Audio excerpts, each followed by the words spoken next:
Hello అండి అందరికీ.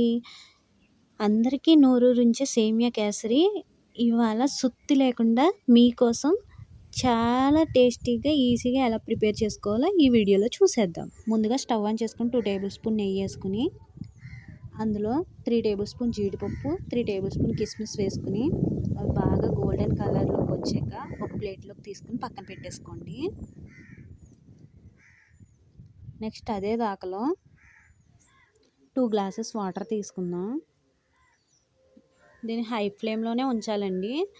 Next ఈ వాటర్ బాగా మరగాలి. సో, ఇవి మరిగేంత వరకు హై ఫ్లేమ్‌లోనే ఉంచాలి. నేనైతే ఈ నీళ్ళు బాగా మరిగాక 2 గ్లాస్ వాటర్‌కి 1 గ్లాసు సేమియాలేసుకున్నానండి. ఈ విధంగా హై ఫ్లేమ్‌లో ఉంచేసుకొని గరిటెతో ఒకసారి తిప్పేసుకోండి. ఇలాగ ఉడికేంత వరకు తిప్పుతూనే ఉండాలి. సేమియా కేసరి చాలా పర్ఫెక్ట్‌గా కుదరాలంటే మాత్రం ఈ విధంగా చేసేయాల్సిందే.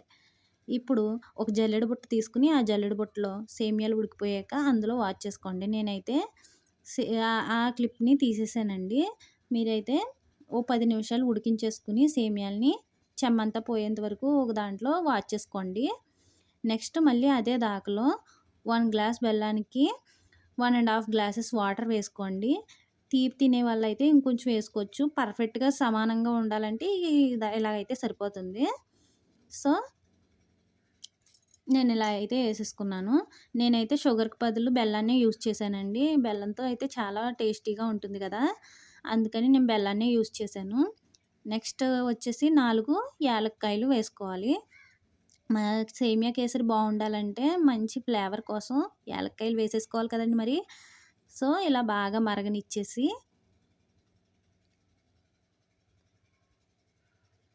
బెల్లమంతా బాగా కరగనివ్వాలండి. ఇలా బెల్లమంతా బాగా కరిగిపోయాక మనం వాచి పక్కన పెట్టుకున్న సేమియాలను తెచ్చేసి ఆ బెల్లం పాకంలో వేసేయాలండి. బాగా పాకం అయితే రానక్కర్లేదు. జస్ట్ కరిగితే సరిపోతుంది బెల్లం. ఇప్పుడు ఈ సేమియాలన్నవి బెల్లం పాకంలో వేసేసుకుంటే సరిపోతుంది. తీగ పాకం గట్టా ఏమి అవసరం లేదండి దీనికి. బాగా మరిగితే సరిపోతుంది. ఇలా ఏసుకున్న దాంట్లో ఓ 2 టేబుల్ స్పూన్ నెయ్యయితే వేసేసుకోవాలండి. నెయ్యి కూడా దీంట్లో పెద్ద పట్టదండి. ఒకవేళ ఉంటే గనక వేసుకోవచ్చు. నేను పెద్దగా అయితే యూజ్ చేయలేదు నెయ్యి. సో, అదే దాంట్లో మళ్ళీ ఫుడ్ కలర్ అండి. మీకు ఏ కలర్ అయితే కావాలో ఆ కలర్ వేసుకోండి. నేనైతే యెల్లో కలర్ యూజ్ చేశాను. యెల్లో కలర్ ఫుడ్ కలర్ వేసానండి. వేసేసుకొని ఒకసారి మళ్ళీ తిప్పేసుకొని హై ఫ్లేమ్‌లో పెట్టేసుకొని మళ్ళీ దాన్ని బాగా ఉడకనిచ్చేయండి. బాగా దగ్గరికొచ్చేయాలి. ఈ విధంగా బాగా కలుపుతూనే ఉండాలండి.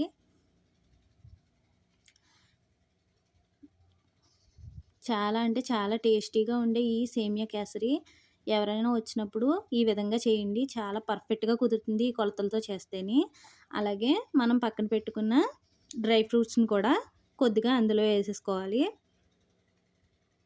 మీరు మొత్తం కావాలితే మొత్తం వేసేసుకోవచ్చు. నేనైతే కొద్దిగా ఏసాను. పైన మళ్ళీ తర్వాత వేయొచ్చు అన్నట్టుగా. ఈ విధంగా బాగా దగ్గరికొచ్చేయాలండి. చూడండి వీడియోలో ఎలా చూపిస్తున్నానో బాగా జారుగా కాకుండా కొద్దిగా దగ్గర పడుతుంది చూడండి. ఈ విధంగా ఉండగా స్టవ్ ఆఫ్ చేసేసుకోండి. నెక్స్ట్ దీన్ని ఒక బౌల్‌లోకి సర్వ్ చేసేసుకొని పక్కన పెట్టుకున్న డ్రై ఫ్రూట్స్‌ని అందులో వేసేసుకోండి.